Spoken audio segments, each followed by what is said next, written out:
Salam sejahtera bagi kita semua. Damai daripada Tuhan kita Yesus Kristus menyertai kita. Saat ini kita dalam hari-hari memperingati penderitaan daripada Tuhan Yesus Kristus. 2000 tahun yang lalu Yesus menderita di atas kayu salib demi saudara dan saya. Mari kita menggunakan hari-hari ini untuk merefleksikan akan kasih Tuhan di dalam kehidupan kita. Tuhan, kami bersyukur kepadamu. Biarlah melalui perenungan firman Tuhan pada hari ini, kami kembali diingatkan betapa besar pengorbanan Tuhan yang Tuhan nyatakan bagi kami. Terima kasih Tuhan untuk pengorbanan-Mu. Biarlah melalui perenungan ini kami sungguh semakin boleh mengasihi Tuhan. Di dalam nama Yesus kami berdoa dan mengucap syukur. Amin. Saudara, kita akan merenungi satu bagian firman Tuhan yang diambil dari Matius pasal yang 26 ayat ke-36 sampai dengan 46. Demikian firman Tuhan katakan, di Taman Getsemani, maka sampailah Yesus bersama murid-muridnya ke suatu tempat yang bernama Getsemani. Lalu ia berkata kepada murid-muridnya, duduklah di sini, sementara aku pergi ke sana untuk berdoa. Dan ia membawa Petrus dan kedua anak Zebedius sertanya. Maka mulailah ia merasa sedih dan gentar. Lalu katanya kepada mereka, hatiku sangat sedih, seperti mau mati rasanya. Tinggallah di sini dan berjaga-jagalah dengan aku. Maka ia maju sedikit, lalu sujud dan berdoa, katanya, ya Bapakku, jikalau sekiranya mungkin, biarlah cawan ini lalu daripadaku, tetapi janganlah seperti yang ku kehendaki, melainkan seperti yang engkau kehendaki. Setelah itu ia kembali kepada murid-muridnya itu dan mendapati mereka sedang tidur, dan ia berkata kepada Petrus, tidakkah kamu sanggup berjaga-jaga 1 jam dengan aku? Berjaga-jagalah dan berdoalah, supaya kamu jangan jatuh ke dalam pencobaan. Roh memang penurut, tetapi daging lemah. Lalu ia pergi untuk kedua kalinya dan berdoa, katanya, ya Bapakku, jikalau cawan ini tidak mungkin lalu, kecuali apabila aku meminumnya, jadilah kehendak-Mu. Dan ketika ia kembali pula, ia mendapati mereka sedang tidur, sebab mata mereka sudah berat. Ia membiarkan mereka di situ, lalu pergi dan berdoa untuk ketiga kalinya, dan mengucapkan doa yang itu juga. Sesudah itu ia datang kepada murid-muridnya dan berkata kepada mereka, tidurlah sekarang dan istirahatlah. Lihat, saatnya sudah tiba bahwa anak manusia diserahkan ke tangan orang-orang berdosa. Bangunlah, marilah kita pergi. Dia yang menyerahkan aku sudah dekat. Saudaraku yang kasih di dalam Tuhan, saya ingin memulai dengan sebuah cerita tentang sepasang suami istri yang mereka sudah bergumul sekian lama untuk boleh mendapatkan anak. Pada waktu istrinya sedang hamil dan sudah hampir waktu untuk melahirkan. Namun pada waktu itu sang suami mendapatkan tugas yang harus dikerjakan. Waktu itu dia harus pergi keluar kota. Saudara, dia menyampaikan kepada istrinya bahwa dia akan pergi beberapa hari keluar kota dan segera akan pulang setelah urusannya selesai. Saudara, pada waktu itu sang istri begitu sedih. mengatakan, apakah tidak bisa ditunda? Bukankah aku sudah hampir mau melahirkan? Aku begitu ingin engkau menemani. Saudara, sang suami mengatakan ini tugas yang tidak bisa ditinggalkan. Akhirnya sang istri mengizinkan sang suami untuk pergi keluar kota untuk urusan pekerjaannya. Saudara, baru 2 hari sang suami berada di luar kota, tiba-tiba mendapatkan telepon bahwa istrinya mengalami pendarahan yang hebat. Akhirnya sang suami segera pulang meninggalkan seluruh urusannya. Namun apa yang terjadi, saudara? Ketika dia sampai di kotanya dan dia menjumpai, ternyata istrinya sudah meninggal. Dan begitu dia sedih, ya. Saudara, bukan hanya itu saja. Beberapa hari kemudian ternyata anak yang masih sangat lemah itu pun ternyata menyusul mamanya meninggal juga. Terpukullah sang suami ini. Seandainya dia boleh menemani istrinya, mungkin ini tidak terjadi. Saudara, akhirnya sang suami selalu terbayang-bayang akan saat-saat dia berpisah dengan istrinya. Dia begitu melihat mata yang mengharapkan untuk ditemani. Melalui cerita yang sudah kita dengar, menolong kita untuk mengerti tentang pergumulan daripada Tuhan kita Yesus Kristus. Pada waktu Yesus ada di Taman Getsemani, saat-saat dia bergumul akan menghadapi penderitaan yang sebentar lagi, waktu itu dia begitu mengharapkan kalau murid-muridnya boleh bersama dengan dia, boleh mendukungnya ya di dalam doa bersama. Namun apa yang terjadi? Murid-muridnya begitu diserang oleh rasa mengantuk, sampai Tuhan berkata kepadanya, hatiku sangat sedih, seperti mau mati rasanya. Tinggallah di sini dan berjaga-jagalah dengan aku. Saudara, Yesus sudah mengungkapkan apa yang menjadi kerinduannya, agar murid-muridnya boleh tinggal bersama dengan dia, agar murid-muridnya boleh berjaga-jaga dengan Yesus. Namun apa yang terjadi? Murid-muridnya tertidur. Hal ini berlangsung sampai 3 kali. Saat-saat Yesus bergumul di Taman Getsemani, saat dia berdoa dengan Bapaknya, dia mengharapkan ada murid-muridnya yang boleh berempati, menemani dia bergumul. Namun apa yang terjadi? 1 jam saja murid-muridnya tidak sanggup untuk berjaga-jaga dengan sang guru. Saudara, betapa sedihnya Yesus. Dia bergumul seorang diri. Dia berkata kepada Bapa, Bapa, jikalau sekiranya mungkin, biarlah cawan ini lalu daripada aku. Tapi janganlah seperti yang ku kehendaki, melainkan seperti yang engkau kehendaki. 3 kali Yesus berseru seperti demikian, membayangkan cawan penderitaan yang akan dia alami. Bukanlah sesuatu yang mudah. Membayangkan dia akan menderita, berkorban untuk manusia, bukanlah sesuatu yang gampang.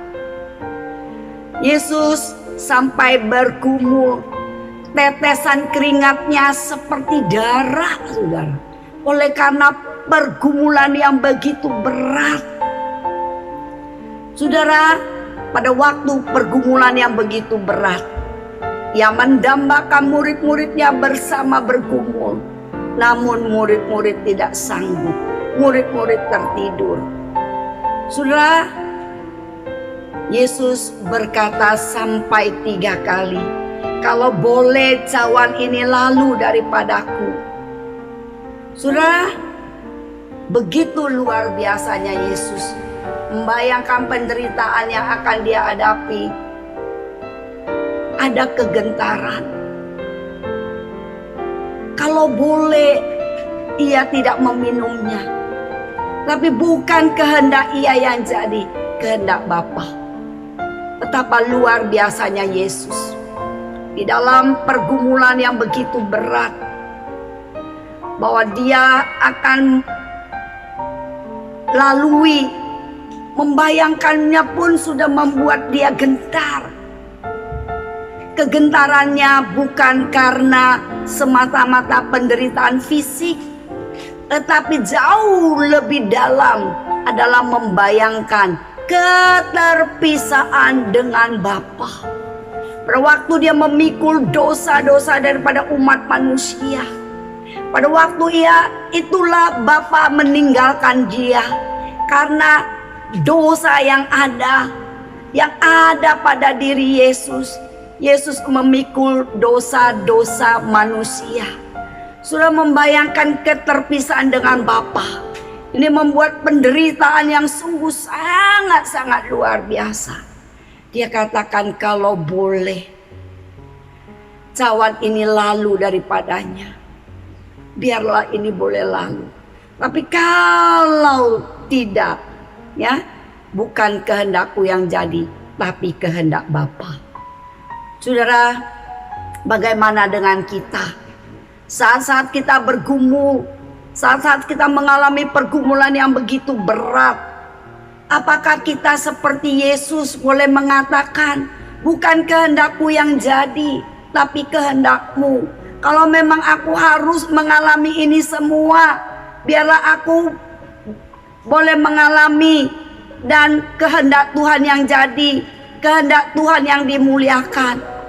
Bisakah kita berkata seperti Yesus berkata demikian? Saudaraku yang kasih di dalam Tuhan, saat-saat kita mengingat akan pergumulan daripada Yesus di Taman Getsemani, maukah saudara dan saya mengingat akan cinta kasih Tuhan yang luar biasa?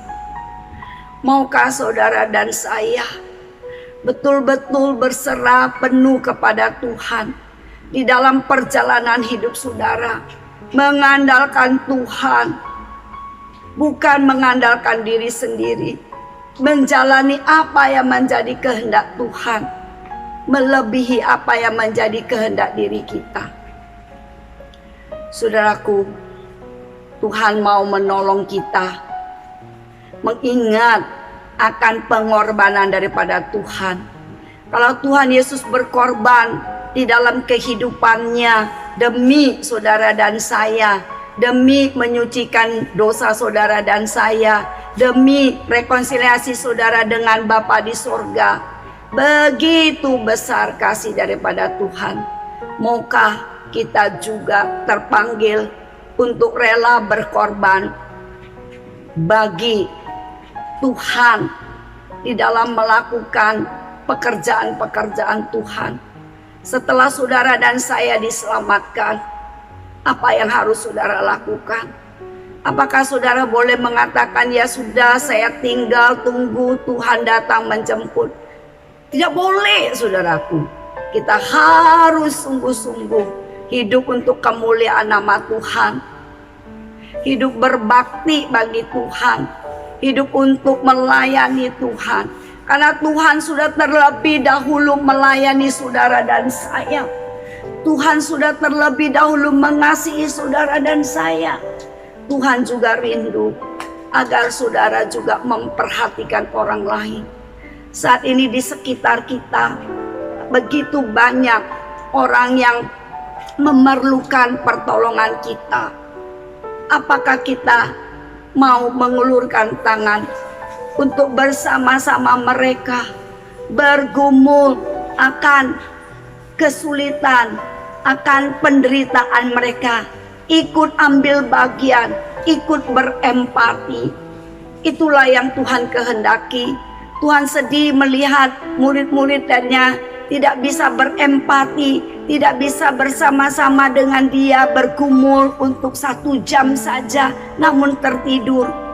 Saat ini Tuhan rindu kita mau bersama dengan orang lain, berempati dengan kesulitan orang lain, bergumul bersama, dan juga boleh menceritakan, ya, membawa orang lain untuk lebih kenal kepada Yesus, untuk lebih mengasihi Yesus.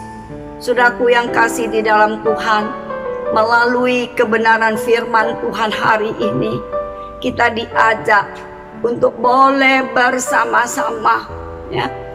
Hidup bukan untuk diri kita, tapi hidup untuk orang lain juga. Hidup bukan hanya untuk demi kepentingan keegoisan kita, tetapi hidup untuk melayani Tuhan. Tuhan sangat senang kalau kita mengikuti teladannya yang rela berkorban. Tuhan ingin saudara dan saya berkorban sebagaimana dia berkorban, ya. Dia menyatakan kasih dan dia juga menghendaki saudara dan saya untuk menyatakan kasih. Saudaraku, saat kita merenungkan akan penderitaan daripada Yesus Tuhan kita, mari kita boleh katakan, Tuhan, aku mau menjadi pribadi yang boleh ambil bagian, yang boleh ikut menemani orang yang bergumul di dalam permasalahannya. Dan jika di antara saudara-saudara yang hidup di dalam keegoisan, hanya mementingkan diri sendiri, mulai saat ini maukah kita mengatakan di hadapan Tuhan, Tuhan, aku mau belajar untuk boleh berkorban bagi orang lain. Saudara yang mengatakan mau berkorban buat orang lain, yang mau menyatakan kasih kepada orang lain, maukah saudara taruh tangan di atas dadamu.